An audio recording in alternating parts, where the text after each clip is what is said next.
ሰላም ጤና ይስጥልኝ ተመልካቾቻችን ከትግራይ ቴሌቪዥን የአማርኛ ቋንቋ የቀጥታ ስርጭታችን አሁን ይጀምራል። ከዜናዎቹ ጋር ማዕድ ኃይለም። በቅድሚያ በትግራይ በልብ ህመም ምክንያት በርካታ ማህበረሰብ ለአደጋ እየተጋለጠ መሆኑን የትግራይ ጤና ቢሮ አስታወቀም። ይህ የተገለጸው እየተከበረ ባለው የልብ ህመም ቀን ምክንያት በማድረግ እየተካሄደ ባለው የቅድመ መከላከል ምርመራና የግንዛቤ አሰጣጥ ላይ ነው። ፉርቱና ገብሩ የልብ ህመም ቀን በተለያዩ የዓለማችን ክፍሎች በየዓመቱ በፈረንጆች አቆጣጠር መስከረም 29 ይከበራል። በኢትዮጵያም የልብ ህመም ቀን ከቅርብ ዓመታት ወዲህ በተለያዩ የሀገሪቱ ክፍሎች እየታሰበ የመጣ ሲሆን በትግራይ በተከፈተው አውዳሚ ጦርነት ምክንያት ግን ተቋርጦ ቆይቷል። ይህ ተከትሎ የዘንድሮ የልብ ህመም ቀን የትግራይ ጤና ቢሮ ከአይደር ሪፈራል ሆስፒታል ጋር በመተባበር የዘንድሮን የልብ ህመም ቀን በተለያዩ የቅድመ መከላከል ስራዎች እየታሰበ ይገኛል።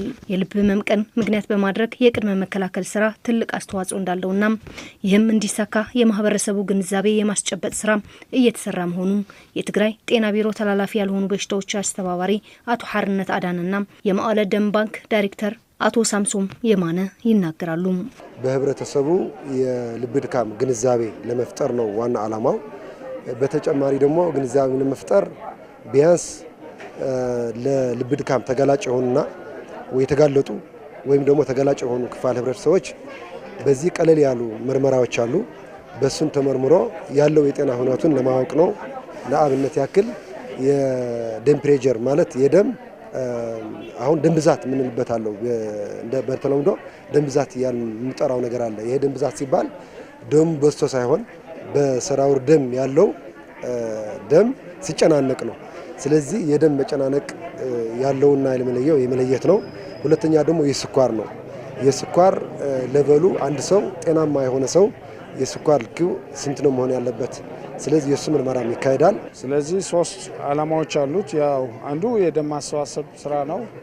ሁለተኛ ደግሞ ከልብና ልብ ተጓዳኝ የሆኑ በሽታዎችን እንዴት አድርገን እንከላከላለን፣ አስቀድመን ምን ማወቅ አለብን የሚሉ ምርመራዎች እየተካሄዱ ነው። ስኳር የቅድመ መከላከል ምርመራ ሲያደርጉ ያገኘናቸው ተጠቃሚዎች በበኩላቸው ይህ የቅድመ ምርመራ ጤናቸውን ለመጠበቅና በሽታን ለመከላከል ጠቃሚ መሆኑን በመግለጽ ሁሉም ማህበረሰብ ይህ ግንዛቤ ኖሮት ለጤናው ቅድሚያ መስጠት አለበት ብለዋል። ከማመምህ በፊት መከላከል ነው። ለምሳሌ ስኳር እዚህ ጋር ተመርምሮ አለ ከተባለ በጊዜው መድኃኒቱ ይጠቀማል፣ አይጎዳም። ያላወቀ ዝም ብሎ በውስጥ ከያዘው ግን ምን ይሆናል? ስኳሩን የተለያየ ለሰውን ያስቸግራል፣ ሞትም ላስከትለው ይችላል። ጥቅሙ ዘርፈ ብዙ ነው። ማንም ሰው ጤናው ማወቅ አለበት። በእኛ ማህበረሰብ ደግሞ ችግሩ ከደረሰ በኋላ ነው ሁሉ ነገር የምናውቀው እንጂ አስቀድመ መከላከል የሚባል ነገር አዌርነስ ያን ያህል የለውም ማህበረሰቡ።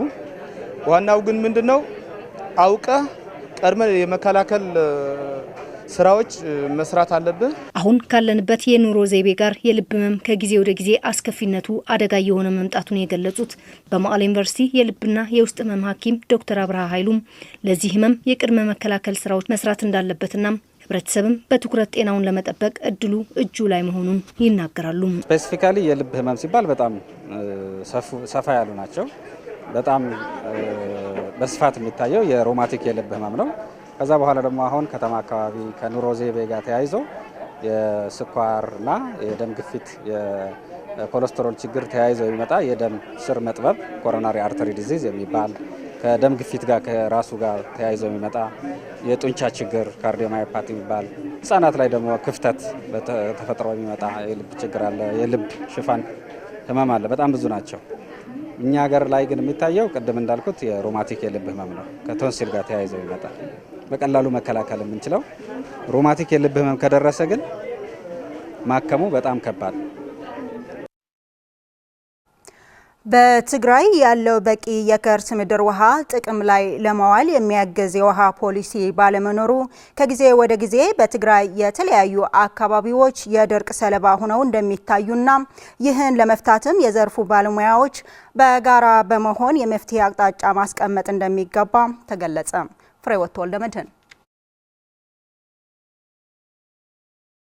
የትግራይ የውሃ ስራዎች ጥናት ዲዛይንና ቁጥጥር ኢንተርፕራይዝ በዳታ አያያዝና በውሃ ፖሊሲ ዙሪያ ከግብርና ቢሮ፣ ከውሃ ኢነርጂ፣ ከኮንስትራክሽን ኢንተርፕራይዝ እንዲሁም ከሌሎች ተቋማት የተወጣጡ ምሁራን የተሳተፉበት የአቅም ማሳደጊያ ስልጠና ተሰጥቷል። በስልጠናው የተገኙት የትግራይ የውሃ ጥናት ዲዛይንና ቁጥጥር ኢንተርፕራይዝ ዋና ስራ አስፈጻሚ አቶ መሐሪ ገብረ ዮሐንስ ንግግር ያደረጉ ሲሆን በንግግራቸውም ትግራይ በቂ የሆነ የከርሰ ምድር ውሃ ቢኖራትም ይህንን ጥቅም ላይ ባለመዋሉ በየጊዜው በትግራይ የተለያዩ አካባቢዎች የድርቅ ሰለባ ሆነው ይታያል ያሉም ብለዋል። ይህ በእንዲህ እንዳለም የውሃ ፖሊሲ ባለመኖሩ በሚገባው ልክ ስራዎች ሊሰሩ አልተቻሉም። ይህን ለመፍታትም የዘርፉ ባለሙያዎች በጋራ በመሆን የመፍትሄ አቅጣጫ ለማስቀመጥ የተካሄደ መድረክ ነው ሲሉም ተናግረዋል። ትግራይ የዋተር ፖሊሲ የለንም።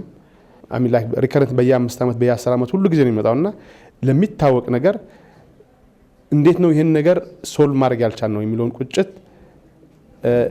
ምክንያቱም ሪሶርስ አለን በቂ ውሃ ያለን እንዴት ነው ይሄ ድራውት ሬዚሊየንት የሆነ ስራ መስራት ያልቻሉ የሚለው ነገር ይሄ የዓለም አቀፍ ተሞክሮ ያላቸው ተመራማሪዎችና ሳይንቲስቶች እዚህ በመምጣት ይህን ፕሬዘንቴሽን እየሰጡን ያሉ በመድረኩ ከላይ በተጠቀሱ ውሃን መሰረት ያደረጉ ጥናታዊ ጽሁፎችን ያቀረቡት በኦክስፎርድ ዩኒቨርሲቲ መምህርና ተመራማሪ ዶክተር ሰለሞን ኃይሉ ትግራይ ያላትን እምቅ ሀብት በሚገባ እንድትጠቀም ዳታን መሰረት ያደረጉ ስራዎች መስራት ይገባል በማለት ይህ እውን እንዲሆን ደግሞ የመንግስት እገዛ ወሳኝ ነው ሲሉም ተናግረዋል።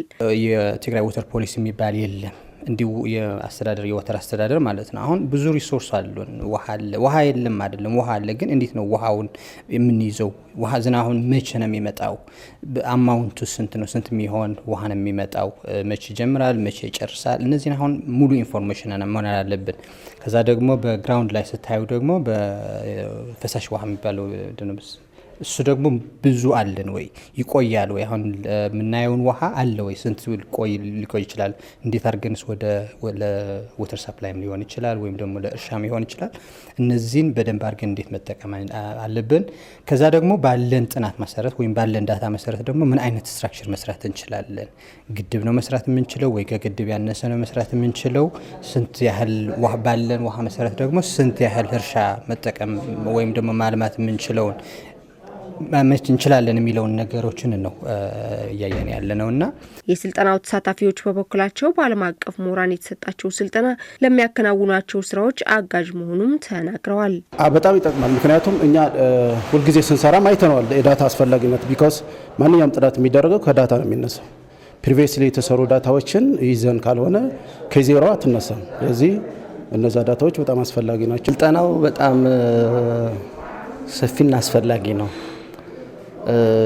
ከክላይሜት ዳታ አሁን እኛ ያላደግነን የዳታ እጥረት አለ። በዛ ላይም ያለፈው የነበረ ኮንፍሊክትን ብዙ ነገር አበላሽቶና ባልነበረን ተጨማሪ ችግር ያመጣን ነው እና አሁን ዋና ቁም ነገሩ በውሃ ሴክተር እንደ ልማትም እንደ ለህብረተሰቡም ለመንግስቱም ለህዝቡም ለሁሉም አስፈላጊ ነው ሲገኝ ለዶነርም ሲሆን ያ ዳታ አስፈላጊ ነው። በፈጠራ ስራዎች ላይ የተሰማሩ ወጣቶችን በማበረታታት የትግራይ መልሶ ግንባታ ማፋጠን ይገባል ተባለም። በሀገር አቀፍ ደረጃ በአዲስ አበባ በተካሄደው የስራ ፈጠራ ውድድር ላይ በተለያዩ ዘርፎች ትግራይን በመወከል በውድድሩ ተሳትፎ አሸናፊ የሆኑ 9 ተወዳዳሪዎች ወደ መቀለ ሲገቡ አቀባበል ተደርጎላቸዋል። ስለሺ ሐጎስ አዘጋጅቶታል። መዓዛ መኮንን ታቀርበዋለች። 274 ተወዳዳሪዎች የተሳተፉበትና በሀገር አቀፍ ደረጃ በአዲስ አበባ በተካሄደው የስራ ፈጠራ ውድድር በተለያዩ ዘርፎች ከ20 በላይ ተወዳዳሪዎች የአሸናፊነትን ደረጃ የያዙ ሲሆን ከነዚህም ከ1 እስከ 5 ተከታትለው በማሸነፍ 9 የሚሆኑ ከትግራይ ተወክለው የሄዱ ተወዳዳሪዎች አሸናፊ የሆኑበት መድረክም ነበር። ትግራይን በመወከል የፈጠራ ስራዎቻቸውን አቅርበው በአሸናፊነት ድል ያደረጉት 9 ተወዳዳሪዎች በትላንትናው ዕለት ወደ መቀለ ሲገቡ በአሉላ አባነጋ አየር ማረፊያም አቀባበል ተደርጓል። ተወዳዳሪዎቹ የተወዳደሩበትን የፈጠራ ዘርፍ የማህበረሰቡን ኢኮኖሚ ለማሳደግ ያለሙ የፈጠራ ስራዎች ይዘው ለውድድር መቅረባቸውንም ገልጸዋል። መልዓሊ መጀመሪያ ሓደ ሪሶርስ ናይ አባንዳንት ሪሶርስ ነ መነሻ ሐሳቤ ሀብት አለ ግን ምንም ነገር ላይ ስንጠቀምበት የማይስተዋለው የአሳ አጥንት ዱቄት ወደ ጥቅም መቀየር የሚቻልበት የፈጠራ ውጤት ነው የተወዳደርኩበት። የአሳ አጥንት ዱቄት የፕሮቲን እጥረትን ይቀርፋል፣ ሕፃናት እንዳይቀጭጩ ያደርጋል፣ አለፍ ሲልም ለዶሮ ቀለብ የሚውል ነው። አሳ አጥማጆችም በአዞ የሚደርስባቸው የመረብ መቀዳደድ እንዲቆም የሚያደርግ ስልት ነው። በዚህ ተወዳድሬ በማሸነፌም በጣም ተደስቻለሁ። ሕዘዝ አረብኹና ሌዘር ስራሕቲና ኦሪጂናል ሌዘር ስራሕቲ የኦሪጂናል ሌዘር ስራ ነው ይዤ የተወዳደርኩት። በፈጠራ ስራዬ አንድ ሌዘር ወደ ውጭ ተልኮ ከዛ በኋላ በከፍተኛ ውጭ ምንዛሪ ነው ወደ ሀገር ቤት የሚመጣው። ይህ ህዝባችን ለከፍተኛ ወጪ ሲዳርገው ቆይቷል። እኔም ይህንን ለማስቀረት ቆዳን በእጅ ስፌትና በፋብሪካ በመስራት የቆዳ ምርት ውጤቶችን በአነስተኛ ዋጋ ለማህበረሰቡ ተጠቃሚ ማድረግ የሚቻልበትን መንገድ ነው የፈጠርኩት። የማህበረሰቡን የኢኮኖሚ ችግር መቅረፍ የሚያስችሉ የፈጠራ ውጤቶች ወደ ተግባር ለመቀየር ከመስሪያ ቦታ እስከ የፋይናንስ ብድር አገልግሎት ማግኘት የምንችልበት እድል ሊመቻችልን ይገባል ሲሉም የፈጠራ ውጤት አሸናፊዎቹ ጠይቀዋል። ልቃሕ ክማቻቸው የልና እንደልና የብድር አገልግሎትና የመስሪያ ቦታ ወደ ተግባር ገብተን ለማምረት በጣም ወሳኝና ሊደረጉልን የሚገቡ ናቸው። ይህ በመንግስት በኩል ትኩረት ተሰጥቶት እንዲሰራበት ስል ጥሬን አቀርባለሁ። መስሪያ ቦታና ያው አፍስልኔና ገንዘብ መስሪያ ቦታና የመነሻ ካፒታልን ጨምሮ ሌሎች የብድር አገልግሎት እንድናገኝ ቢደረግልን ስራዎቻችን ሰፋ አድርገን እንድንጀምር ያስችሉናል። በአቀባበሉ ላይ የተገኙት የትግራይ ወጣቶች ጉዳይ ቢሮ ኃላፊ አቶ ሐይሽ ስባጋድስ በበኩላቸው ለአሸናፊዎቹ የእንኳን ደስ አላችሁ መልእክታቸውን ካስተላለፉ በኋላ በቀጣይ ወጣቶች መሰረት ያደረጉ ስራዎችን እንድንሰራና የፈጠራ ስራዎችን እንዲበረታቱ ይህ ማሳያ ነው ሲሉ አስረድተዋል። እዚ ዓብይ ብስራት እዩ በሐቂ ትግራይ ዓቅሚ ከም ዘለዋ ይህ ለትግራይ ህዝብ ትልቅ ብስራት ነው። ትግራይ ምን ያህል አቅም ያላቸው ልጆች እንዳሏት የሚያሳይ ነው። በአጭር ጊዜ ውስጥ የአዳዲስ የፈጠራ ውጤት ባለቤት ለዚያውም አሸናፊ ሆናችሁ መሸለማችሁ ትግራይን በኢኮኖሚ መስክ ከፍ ለማድረግ በጣም ወሳኝና ማሳያ ነው። እስካሁንም ምንም አይነት ድጋፍ ሳናደርግላችሁ በራሳችሁ ጥረት እዚህ ደረጃ ላይ ስትደርሱ ስናይ ብናግዛችሁ ኖሮ ብዙ የፈጠራ ውጤቱ መገኘት ይችሉ እንደነበር ትልቅ ማሳያ ነው። በመሆኑም ወጣቶችን መሰረት ያደረገ ስራዎች እንድንሰራ አስተምራችሁናል። የትግራይ ጊዜያዊ አስተዳደር ምክትል ፕሬዝዳንት አቶ አማኑኤል አሰፋ የፈጠራ ውጤቶች ለአንድ ሀገር ሁለንተናዊ እድገት የማይተካ ሚና አላቸው በማለት ትግራይን መልሶ ለመገንባት የፈጠራ ስራ ባለቤቶችን በተለያየ መልኩ የማበረታታትና የመደገፍ ስራዎችን እንደሚሰራ አረጋግጠዋል። ብዝለዓለ ጠርዚ ናይ ምዕባለ በጽሕን ዘለዋ ዓድታት ከፍተኛ እድገት ላይ የደረሱ ሀገራትን የእድገታቸው ምስጢርና የጀርባ አጥንት የፈጠራ ስራ ውጤት ነው። በሁሉም ዘርፍ በፈጠራ የተመሰረተ ነው። ትግራይ ደግሞ በተፈጥሮ ብዙ ሀብት ያላት ናት። ስለዚህ ይህንን በመጠቀም የህዝባችን ኢኮኖሚ ለማሳደግ የእናንተን የፈጠራ ስራ ሙያ በእጅጉ ያስፈልጋታል። በመሆኑም በተቻለ መጠን የትግራይ ጊዜያዊ አስተዳደር ከነዚህ በተጨማሪም ሌሎች የፈጠራ ውጤቶችን እንድትሰሩ ከሞራል ጀምሮ የተለያዩ ድጋፎችን ያደርጋል። የትግራይ ጊዜያዊ አስተዳደር በትግራይ ኮሚኒኬሽን በኩል ለኦሮሞ ህዝብ በዛሬው ዕለት በኦሮሞ ዘንድ በድምቀት የሚከበረው የኢሬቻ በዓልን ምክንያት በማድረግ የእንኳን አደረሳችሁ መልእክቱን አስተላልፏል። የኢሬቻ በዓል በኦሮሞ ህዝብ ዘንድ በድምቀት የሚከበር የምስጋና የእርቅና የይቅርታ በዓል ነው ያለው መግለጫው በዓሉ ልዩነትንና ጥላቻን የሚያወግዝበት በመላ ሀገሪቱ ሰላም ሰፍኖ በጽኑ መሰረት የምንኖርበት እንዲሆን የትግራይ ጊዜያዊ አስተዳደር መልካም ምኞቱን ገልጿል ብሏል።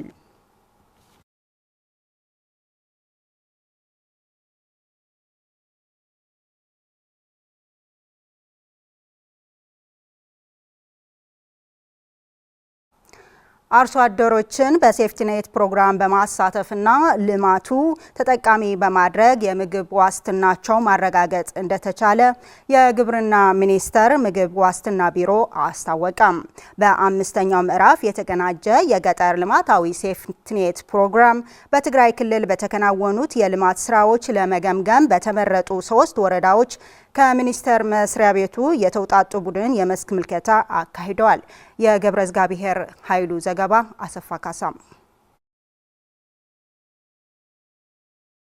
በአምስተኛ ምዕራፍ የተቀናጀ የገጠር ልማታዊ ሶፍትኔት ፕሮግራም በትግራይ በተከናወኑ የልማት ስራዎች ውጤት ለመገምገም በተመረጡ 3 ወረዳዎች በግብርና ሚኒስቴር የምግብ ዋስትና ጽሕፈት ቤት የተመራ ቡድን የመስክ ምልከታ በተለያዩ ወረዳዎች ተካሂዷል። እንደ ሀገር በ11 ክልሎች የሚገኙ 494 ወረዳዎች መሰረት ተደርጎ ላለፉት 20 ዓመታት የተተገበረው ልማታዊ ሶፍትኔት ፕሮግራም ከ8 ሚሊዮን በላይ አርሶ አደሮች የልማቱ ተጠቃሚ ማድረጉን ተገልጿል። በግብርና ሚኒስቴር የምግብ ዋስትና አማካሪ ወይዘሮ ሰዓዳ ከድር በትግራይ ክልል 3 ወረዳዎች ተዘዋውረው የተመለከቱ ሲሆን ልማታዊ ሶፍትኔት ፕሮግራሙ በታቀደለት ዓላማ መሰረት ግቡን እየመታ ስለመሆኑ በተግባር በተሰሩ ስራዎች ለመረዳት ተችሏል ብለዋል።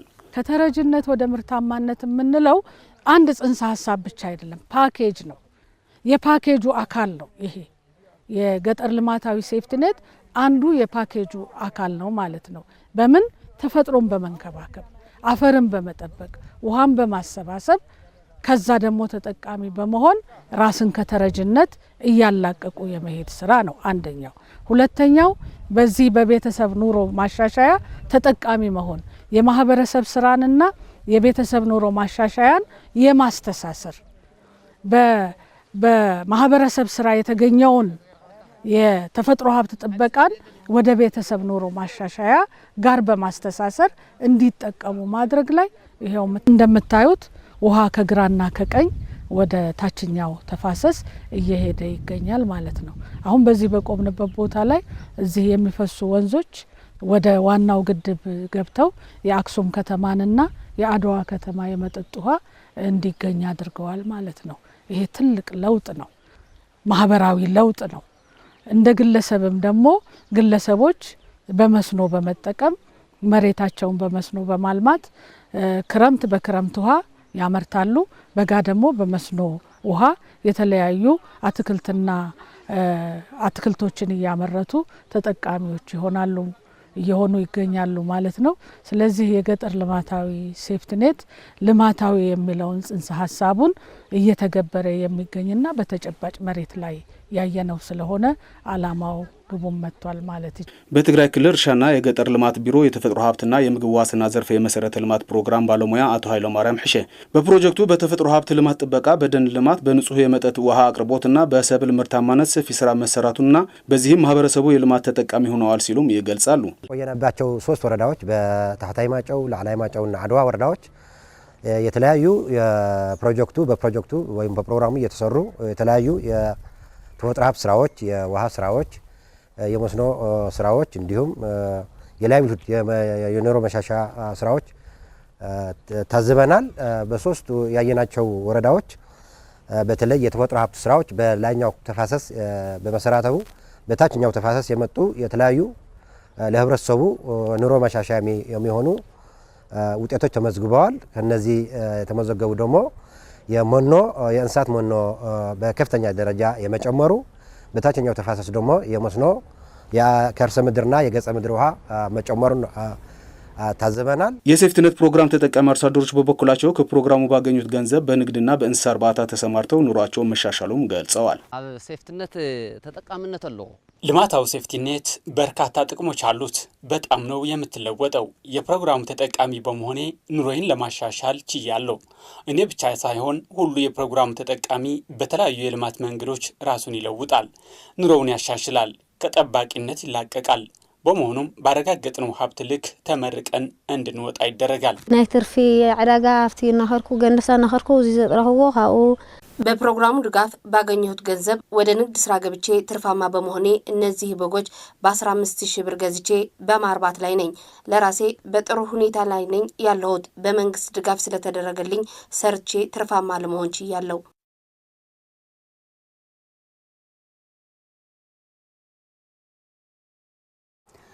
የትግራይ ግብርናና ተፈጥሮ ሀብት ቢሮ በደጉዓ ተንቤን ወረዳ በክላስተር የተዘሩ አዝርዕቶች ላይ ጉብኝት አካሄደም።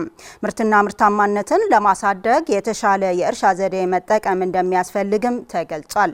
ለንስሐ ተስፋይ ዘገባ ብርዛፍ ገብረ ጻድቃን። የትግራይ ግብርናና ተፈጥሮ ሀብት ቢሮ በደጉዓ ተንቤን ወረዳ ጉብኝት አካሄደ። በጉብኝቱ በወረዳው በክላስተር የለሙ አዝርዕቶችን ያሉበት ደረጃ የተመለከቱ ሲሆን በዚህ ዘርፍ የተሰማሩት አርሶ አደሮችን በክላስተር አዝርዕት መዝራት ለምርትና ምርታማነት መጨመር መሰረት መሆኑንና በዚህም ተጠቃሚ መሆናቸውን ገልጸዋል። በህዝብ ማቲ በክላስተር ሓደ አይነት ለይዝራ ስለነበረ ከዚህ ቀደም በክላስተር ስለማይዘራ ለተለያዩ ተባዮች ይጋለጥ ነበር። እንዲሁም አጨዳ ላይም ለየብቻው ስለሚታጨድ ችግር ይፈጠር ነበር። አሁን ግን በክላስተር በመዘራቱ ለሁሉም አመቺ ሆኗል። ሆዚስ እንዳይዚ ዘረናኛና ለዋና ግናኛና እዚ ለዘረና ሐደ ይህንን የስንዴ ምርት ለራሳችን 1 ኩንታል ወይም 1 ከግማሽ ኩንታል አትርፈን ለሌሎች ቀበሌ ነዋሪዎች እናከፋፍለዋለን። አድጽማዲያ መሬቴ 1 ጥማድ ናት። አምና ወደ 4 ኩንታል አግኝቼባት ነበር። አሁን ግን ቡቃያው ጥሩ ነው ያለው። 6 ኩንታል ምርት አፍስባታለሁ ብዬ እጠብቃለሁ። በወረዳዋ ከሚገኙ የክላስተር አደረጃጀቶች አንዷ የሆነችው የጭንጫ ሐለ ክላስተር ሊቀመንበር የሆኑት አርሶ አደር ገብረመድህን ገብረ መስቀል አደረጃጀቷ 55 አባላት ያቀፈች መሆኗንና ከወረዳው የግብርና ባለሙያዎች ጋር በመቀናጀት ምርታማነትን ለማሳደግ እየተሰራ መሆኑን ይናገራል። 5 አመራር አለዋየም 5 አመራሮች አሏት። ከባለሙያዎች ጋር በየጊዜው እየተገናኘን በመረዳዳት ነው የምንሰራው። 16 ኩንታል ምርጥ ዘርም ተጠቅመናል። አሁን ምርታማነቱ እየጨመረ ነው። ድሮ ከሄክታር 12 ኩንታል ይገኝ ከነበረ አሁን ከ20 በላይ ኩንታል ይገኝበታል ማለት ነው። በደጉዓ ተንቤን ወረዳ የልማት ቀበሌ በዚህ ዓመት 20 ክላስተሮች መያዛቸውና አብዛኞቹ ሙሉ የእርሻ ግብዓትና አቅርቦት ማግኘታቸውን የወረዳዋ አስተዳዳሪ አቶ ገብረ ኪሮስ ተስፋይ ገልጸዋል። 16 ሄክታር ክላስተር ሒዝና ነርና አምና 16 ክላስተር ይዘን ነበር። በዚህ ዓመት ደግሞ ወደ 20 ክላስተር ይዘናል ማለት ነው። የማዳበሪያ አቅርቦትም በቂ ነበር። ወደ 466 አርሶ አደሮች ነው ወደዚህ ያስገባ ነው። 86 ኩንታል ምርጥ ዘርም ተጠቅመናል። በጉብኝቱ የተገኙት የትግራይ ግብርናና ተፈጥሮ ሀብት ቢሮ ኃላፊ ዶክተር ኢያሱ አብርሃ የህዝብ ቁጥር እየጨመረ በመጣ ቁጥር የእርሻ ስርዓታችንም ሊዘምንና የምግብ ዋስትናችን ልናረጋግጥ ይገባል ብለዋል። እቲ ፖሊሲና ስትራቴጂና ኣብ መሬት ከመይ ይኸደሎ ኢልና ልምርአይና መጺና ፖሊሲና ስትራቴጂያችን መሬት ላይ በመልኩ እየሄደ ነው የሚለው ለማየት ነው የመጣ ነው። እርሻ ሲባል የህዝባችንም ሰላም ተስፋና አንድነት ጭምር የሚያሳይ ስለሆነ በአስቸጋሪ ሁኔታም ጭምር እርሻችንን በዚህ መልኩ ይዘን ከተጓዝን ውጤታማ እንሆናለን። አሁን የህዝብ ቁጥር ብዛት አለ። የምናመርተው ምርት ደግሞ ተመጣጣኝ አይደለም። ስለዚህ ይህንን ለመፍታት የሆነ ነገር ማድረግ አለብን። ዛሬ እየተመለከት ነው ያለ ነው እዚህ ተወስኖ መቅረት ሳይሆን በሁሉም አካባቢዎች ተስፋፍቶ ማየት አለብን። በመጨረሻም የውጭ ዜና። ሐማስ ታጋቾችን ለመልቀቅ መስማማቱን ተከትሎ እስራኤል ጋዛን መደብደብ እንድታቆም ትራምፕ አሳሰቡም። ሐማስ የተቀሩትን እስራኤላውያን ታጋቾች ለመልቀቅ መስማማቱን ገልጸው በሰላም እቅዱ ላይ ተጨማሪ ድርድር እንደሚያስፈልግም አስታውቋል። ሐማስ የሰላሙን እቅድ መቀበሉን ካስታወቀ በኋላ የአሜሪካው ፕሬዝዳንት ዶናልድ ትራምፕ እስራኤል በጋዛ የምታደርሰውን ጥቃት እንድታቆም አሳስበዋል። ይህ በእንዲህ እንዳለም የእስራኤል ጠቅላይ ሚኒስትር ቤንያሚን ኔታንያሁ የሰላም እቅዱን የመጀመሪያ ምዕራፍ ተግባር ዝግጁ መሆናቸውን ገልጸዋል። ሐማስ ለዘላቂ ሰላም ዝግጁ ነው ያሉት ትራምፕ በበኩላቸው እስራኤል ጋዛን መደብደብ ማቆም አለባት ብለዋል። ትራምፕ የሐማስን ምላሽ በበጎ ቢቀበሉም ቡድኑ ቁልፍ የሆኑ የሰላም እቅዱን ክፍሎች አለመቀበሉ ጥያቄ አጭሯል ተብሏል። 20 ነጥቦች ካሉት የአሜሪካ የሰላም እቅድ መካከል በተወሰኑት እንደሚስማማ ሐማስ ያስታወቀ ሲሆን የዩናይትድ ኪንግደም ጠቅላይ ሚኒስትር ኬር ስታርመር አሁን ያለውን ሁኔታ ተስፋ እንደሚሰጥም ተናግረዋል። የተባበሩት መንግስታት ዋና ጸሐፊ አንቶኒዮ ጉተሬዝ በበኩላቸው አሳዛኙ የጋዛ ግጭት እንዲቆም ሁሉም ወገኖች እንዲተባበሩ ጥሪ አቅርበዋል።